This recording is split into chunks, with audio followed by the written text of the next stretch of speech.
안녕하세요. 사연부자입니다. 오늘도 방문해주신 분들께 감사드리며 사연 들어가기 앞서 구독 버튼 꾹 눌러주시면 큰 힘이 될 것 같습니다. 제 사연 끝까지 들어주시는 분들 복 많이 받으시고 대박 나시고 부자 되세요. 그럼 사연 시작하겠습니다. 안녕하세요. 저는 외동아들로 태어나 아버지와 어머니와 함께 세 식구로 살고 있었습니다. 아버지는 아파트를 짓는 건설 현장에서 일을 하셨어요. 저희 어린 시절 아버지는 새벽 6시부터 출근하셨는데 피곤함이 묻어있는 그늘진 표정은 항상 저희 마음을 속상하게 했었죠. 그러다 월급날만 되면 웃음꽃이 피어나시면서 그날만은 아침부터 힘차게 출근을 하시곤 했습니다. 아버지는 월급날만 되면 아들아, 아빠 왔다 하면서 들어오시는데 손에는 신문지로 둘둘 쌓여진 막 튀겨진 뜨끈한 통닭을 바스락거리면서 들고 오셨어요. 지금은 옛 추억이 된 봉투 속의 통닭. 그때는 가마솥에 막 튀겨진 옛날 통닭이 어찌나 담백하면서 바삭바삭 맛있던지요. 한 마리였지만 세 가족이 옹기종기 마룻바닥에 앉아 뜨거운지도 모르고 호호 불어가며 맛있게 먹었습니다. 어머니는 닭다리가 싫다고 하시면서 항상 아버지랑 저에게 먼저 닭다리를 쭉 찢어주시고 퍽퍽한 살만 드시더라고요. 그땐 몰랐지만 나이를 먹고 나니 그 희생을 알겠더라고요. 더운 무더운 여름날이 되면 모기장을 씌운 선풍기를 틀어놓고 아버지는 시원한 맥주 한 잔에 통닭 한 마리를 드시면서 힘들었던 하루를 그렇게 또 맥주 한 잔으로 넘기셨던 우리 아버지. 어렸을 땐 나도 커서 맥주 맛을 알겠지 싶었는데 커서 보니 맥주의 시원한 한 모금은 인생의 고됨과 위로를 삼키는 그런 맛이었습니다. 그러던 어느 날 고3 때였어요. 제가 전교에서 30등 안에 드는 점수여서 대학 진학 3당을 마치고 교실로 들어올 때였습니다. 민종아, 얼른 짐 싸서 집에 가자 라고 선생님이 막 저를 부르시길래 무슨 일이냐고 여쭤봤더니 아버지가 쓰러지셨다는 겁니다. 저는 불이 나게 병원으로 달려갔더니 응급실에서 엄마가 목 놓아 엉엉 우는 소리가 들리는 거예요. 아버지가 갑작스런 심장마비로 쓰러져서 현장에서 막 급하게 모시고 왔는데 골든타임을 놓쳐서 그만 아버지는 제가 고3이었을 때 그렇게 우리 가족을 떠나셨습니다. 오래 병원에 계시지도 않았는데 그렇게 아버지 임종 직전 되뇌었던 사랑한다는 혼잣말만 남기며 하늘로 보내드릴 수밖에 없었습니다. 한순간에 저는 아버지의 자리였던 가장이 되어보니 느껴지는 한없이 커다란 아버지가 나이가 들수록 더 그리워졌습니다. 그때부터였던 것 같아요. 저는 집안을 일으키기 위해서 학업을 포기해야만 했어요. 담임 선생님께서는 서울에 있는 대학교에 충분히 진학할 수 있는 성적이라고 어떻게든 버텨보면 안 되겠냐고 주위에서도 만류했지만 대학에 가면 뭐 하겠냐 싶더라고요. 친구들은 고3이라 다들 대학 진학이 걱정이었지만 저에게 당장 필요한 건 당장 먹고 살아야 될 우리 가족의 앞날이 더 걱정으로 다가왔고 그렇게 고구마 장사부터 시작해서 야채 장사며 닥치는 대로 20대부터 안 해본 일이 없을 정도로 일을 하기 시작했습니다. 그렇게 모은 돈으로 20대 중반에 가난이 만들어준 행운으로 창업을 하게 되었습니다. 2층에 위치한 고깃집이라 다른 곳보다 월세가 저렴했고 복도를 지나야 된다는 불리한 입지 조건이 있었지만 1층에서 해야 된다는 고정관념에 휘둘리지 않기로 했어요. 임대료가 싼 매장을 얻는 대신 닥치는 대로 했던 아르바이트에서 만난 친한 형님들의 도움으로 육가공 하시는 분들을 알게 돼서 고기 유통 단계를 줄여서 고기의 맛을 잡을 수 있었습니다. 물론 처음에는 시행착오로 많이 겪어서 장사를 접을까까지 고민을 했지만 항상 가족을 생각했어요. 그러다 불현듯 떠올랐던 아이디어가 고기를 파는 게 아니라 편안함을 팔자라는 생각과 함께 2층 공간을 옆 동네 사는 친구네 가서 편하게 고기 구워 먹듯이 분위기를 만들어 가게 되었습니다. 다행히 전략은 잘 먹혔고 나름 안정적인 갈비집으로 자리 잡게 되었어요.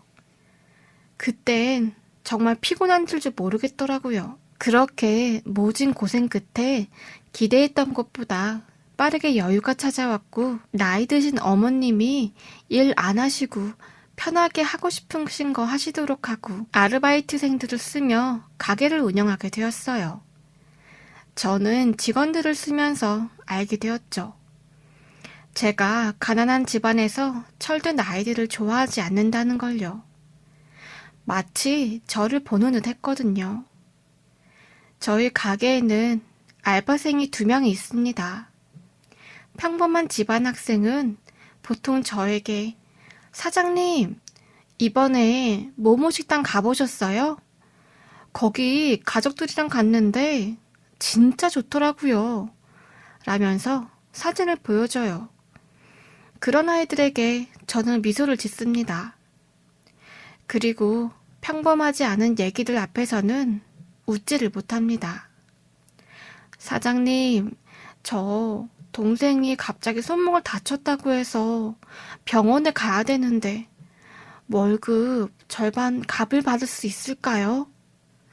엄청 미안해하면서 손을 꼼지락거리면서 애절한 눈빛으로 저를 쳐다보는데 마치 저를 보는 듯 했습니다.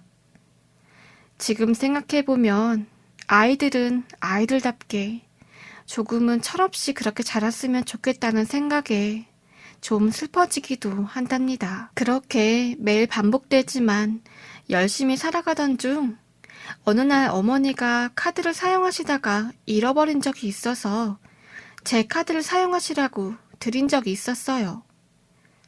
저는 그날도 바쁘게 가게 장사를 막 하고 있는데 이마트에서 결제한 문자가 한 통이 오더라고요. 이상하다.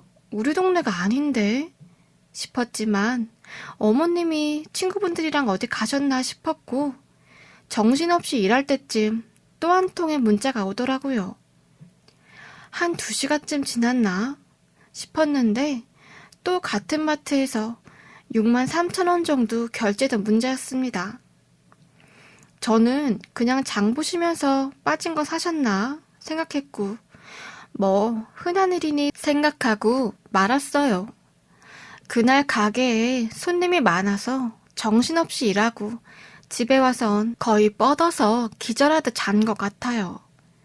그렇게 다음날 아침부터 전화벨이 울리더니 경찰서에서 전화가 한 통 왔습니다. 여기 땡땡 경찰서인데요. 박재석 씨 되시죠? 라길래 무슨 일이냐고 물었죠. 처음에는 보이스 피싱 같은 건가? 라고 의심을 하면서 들어봤어요. 그런데 내용을 듣다 보니 분실 카드를 사용한 사람이 자수하러 왔는데 카드 조회를 하니까 주인이 저라고 하는 겁니다. 상황을 들어보니 어제 그 2번째 결제한 게 어머니가 아니었다는 걸 알게 되고 어머니한테 전화해보니 잃어버리신 걸 모르시고 그제서야 재석아 지갑에 네 카드가 없어? 아휴 어떻게 하냐? 라고 하시면서 놀라는 겁니다. 어머니는 아니 그럼 그 사람이 지금 잡혔대? 아이고 자수를 했다고 했지? 아이고 경찰서에서 오라고 하니 손발이 벌벌 떨리는구나. 일을 어쩌냐? 하시면서 연세도 많으시고 이런 일이 처음 있는 일이라 큰일 나시는 줄 알고 막 걱정을 하시는 겁니다. 저도 아침부터 경찰서 전화를 받으니까 무슨 일 있는지를 알고 마음이 덜컹했고 마침 경찰서가 저희 집에서 가까운 편이라 얼른 찾아가게 되었죠. 1층에 있는 절도 담당 부서 형사님께 찾아갔더니 형사님 앞에 웬 20대 초반 정도 돼 보이는 가냘프고 예쁘게 생긴 여자애가 한 명 의자에 앉아 있었습니다. 어떻게 된 거죠? 라고 제가 형사님께 여쭤봤더니 아, 박재석 씨 되시죠? 이쪽으로 앉으시고요. 저 여자분이 오늘 아침에 경찰서에 찾아오셨어요. 본인이 카드를 마트에서 주웠나 봐요. 돌려줘야 할 걸 알면서도 썼다면서 자수하러 왔다고 변상하겠다고 하셔서 저희들이 접수하게 된 겁니다. 라고 형사님이 말씀하시는 거예요. 근처 동네에 사는 여자인지 삼색 슬리퍼에 펑퍼짐한 추리닝 바지에 평범한 티셔츠 하나 입고 왔는데도 딱 봐도 형편이 안 좋아 보였습니다. 형사님은 직접 대질하겠다고 하시는데 절 보자마자 연신 정말 죄송해요. 제가 하지 말아야 될 걸 알면서도 어쩔 수 없이 그랬어요. 돈은 없고 젖은 안 나오는데 아기는 배고파서 울고 있는데 일단 막막해서 마트에 들어갔다가 우연히 떨어져 있는 카드를 봤어요. 주워서 갖다 드려야 되는데 저도 모르게 쓰면 안 되는 거 알면서도 급한 마음에 분유 2통 샀거든요. 정말 죄송합니다. 제가 어떻게든 다 변상해 드릴게요. 정말 죄송합니다. 라며 고개를 푹 숙이고 울더라고요. 옆에 있던 형사님은 네, 이분이 말씀하신 건 저희 쪽에서 확인해 봤는데 다 맞고요. 영수증 확인해 보니까 분유 2통이랑 우유 결제하셨더라고요. 라고 하시더라고요. 저는 미혼이라 분유값은 몰랐지만 전에 형 심부름으로 조카 분유 사다 준 적이 있었는데 한 통에 3, 4만 원은 적어도 하는 것 같은데 아마 제일 싼 걸 골랐나 봐요.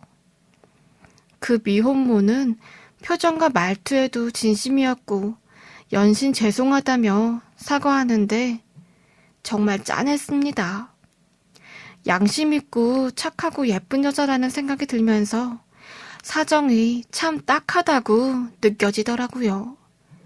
지금은 저도 먹고 살만해졌지만 사정이 워낙 안 돼 보여서 저는 저기요, 일단 자수하러 오셨으니 제가 추가로 뭔가 요구하지는 않을 거니까 너무 걱정 마시고요.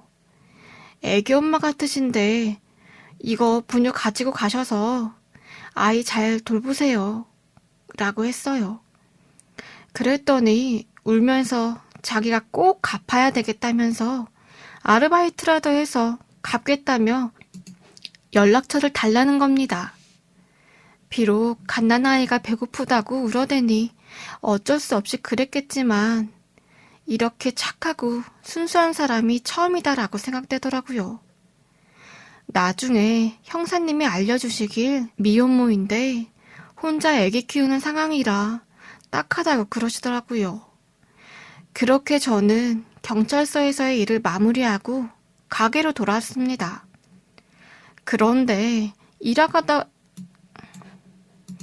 그런데 일하다가도 자꾸 분유 2통 가지고 될까?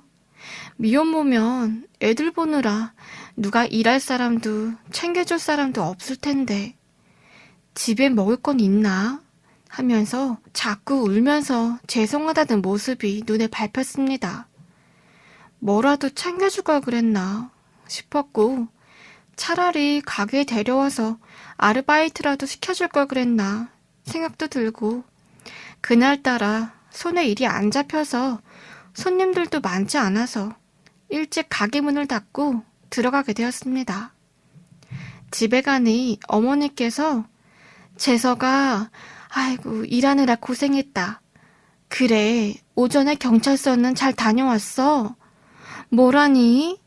라고 물어보셨고, 저는 자초지정을 설명해 드렸어요. 어머니는 아이고, 미혼모면 갓난아기 키우기도 힘들 텐데 참 안타깝구나 라고 하시면서 많이 걱정하는 눈치셨어요. 그러다 밤 11시에 제 방으로 벌떡 문을 열고 들어오셔서 안 되겠다며 내일 그 아이 좀 부르라고, 그런 애를 그냥 보내면 어떻게 하냐고 하시면서 절 혼내셨어요. 얼른 문자를 보내서 내일 가게에 오라고 하고 어머님도 나오시겠다고 하시는 겁니다. 그리고 다음날 그 미혼모가 헐레벌떡 가게로 뛰어오더니 아기를 맡길 사람이 없어서 옆집에 부탁을 하고 오느라 늦었다면서 또 정말 죄송하다며 연신 고개를 숙이는 겁니다. 그때 어머니가 그 미혼모의 손을 잡으며 어제 아들한테 사정 다 들었어요. 지금 미안하고 죄송한 건 나중에 아이 다 크고 생각하고 지금은 갓난아이가 있잖아요. 애기 잘 키울 생각을 해야죠. 아이고, 어리고 예쁜 아가씨가 혼자서 얼마나 고생이 많았겠어요. 라며 손을 토닥여주는데 그 여자분은 계속 감사하다고 하며 울더라고요. 저도 짠해서 눈물이 나고 어머니는 얼른 저에게 앞장서라고 하시면서 운전을 해서 셋이서 그 마트로 다시 갔어요.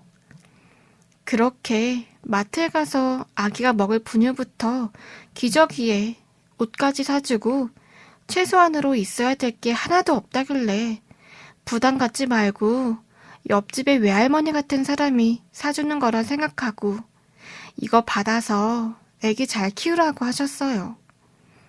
그 여자분은 계속 괜찮다고 죄송해서 어떻게 하냐고 했지만 아가씨 죄송할 거 없어요.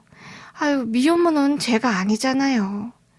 나도 어릴 적에 일찍 남편 보내고 키우느라 많이 고생을 했거든. 남일 같지 않아서 내가 사주고 싶어서 그래요. 라며 어머니가 다 알아서 사주고 좋은 식당 가서 밥도 먹이고 했습니다. 어머니는 어미가 먹질 못하니 젖이 안 나와서 애기도 우는 거라며 엄마가 잘 먹어야 애기도 건강하게 자라는 거라며 친딸처럼 챙겨주셨습니다. 옆에서 보고 있는 저도 힘든 때가 있어서 먹고 살기 바빴는데 이렇게 누굴 도와준다고 생각하니 마음 한켠에 따스한 햇살이 비추는 것 같더라고요. 정말 오랜만이었습니다. 마치 아버지가 사주신 그 옛날 통닭처럼요. 어머니는 혹여나 제가 더 있으면 불편해하실지 모른다며 먼저 가라고 하고 저는 가게를 보고 집으로 돌아왔습니다. 저녁에 어머님께 얘기를 들어보니 그 미혼모는 고아였고 혼자 진짜 열심히 살아서 대학교에 들어갔나 봐요. 좀 더 기술을 배우면 돈을 많이 받을 수 있을까 했고 거기서 처음 남자친구를 사귀게 되었대요. 자기를 잘 챙겨줬고 착하고 자상해서 의지하면서 만났는데 알고 보니 양다리였고 학교에서도 유명한 양아치였다고 하더라고요. 처음 그렇게 관계를 하고 양다리인 걸 알고 나선 남자친구가 돌변해서 헤어졌는데 갑자기 덜컥 아이가 생겼다는 걸 알게 되고선 연락했더니 전화도 안 받고 학교는 휴학하고 그렇게 잠수를 탔었나 봐요. 아이를 지우기에는 이미 늦어버린 상태였고 자기처럼 고아를 만들 순 없어서 어떻게든 한 생명을 키워보려고 했는데 친척도 없고 혼자 감당하기엔 너무 힘들었나 보더라고요. 아이들 봐주는 미혼모 집이라는 것도 모른 채 어떻게든 아기를 맡기면서 일을 하려고 했는데 워낙 어리다 보니 많이 힘든 상황 속에 생활고가 왔나 보더라고요. 참 안 됐다는 생각이 들었습니다. 그렇게 그날 이후로 어머님이 여러 가지로 많이 챙겨주셨고, 일을 해서 돈을 벌어야 되는 상황이라 우리 가게에서 일을 하도록 배려를 해주기로 했어요. 파트타임으로 일을 할 때는 어머니가 가게에 나오셔서 아기를 봐주시고, 교회에 봉사자분들과 함께 집으로 가서 아기를 돌봐주시기도 하고, 집 청소도 다 같이 해주셨대요. 어머니는 딱한 사정을 듣고 본인 시간과 사비는 물론 교회에 말해서 후원도 받아서 혼자 사는 미혼모를 많이 도와줬습니다. 그렇게 아기가 좀 더 커서 나중에는 풀타임 근무를 하게 되었고, 그렇게 3년간 같이 지내며 돌잔치도 해주고, 새벽에 아기가 갑자기 아플 때는 응급실에 같이 가서 접수도 도와준 적도 있었어요. 한 번은 점심시간이었는데 아기가 있으니 사람들이 귀엽다면서 "안녕, 아기가 너무 귀여워요" 하면서 인사를 하는데 아기가 첫 옹알이를 한 적이 있었어요. 그때 손님들이랑 다 같이 얼마나 기뻤는지. 여자분의 이름은 혜선이었는데 정말 똑 부러지고 예쁘고 상냥해서 그런지 손님들이 좋아하는 직원이었죠. 고기도 잘 굽고 해서 찾는 단골 손님도 많아졌고, 덕분에 저도 큰 도움을 받게 되었습니다. 지금은 세상에 하나밖에 없는 제 아내가 되었어요. 지금까지 살면서 이렇게 예쁘고 착한 사람은 만난 적이 없는데, 그런 사람이 나에게 와주다니 고맙더라고요. 어머니도 결혼한다고 하니 엄청 기뻐하시면서 새 식구가 생겼다고 하시면서 좋아하셨습니다. 지금은 저는 딸 둘에 아들 하나 있는 아빠가 되었습니다. 저처럼 이런저런 일 겪으면서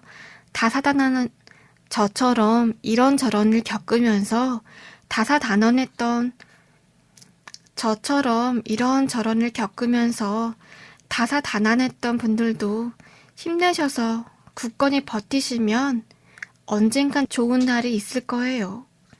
사연 들어주셔서 감사합니다.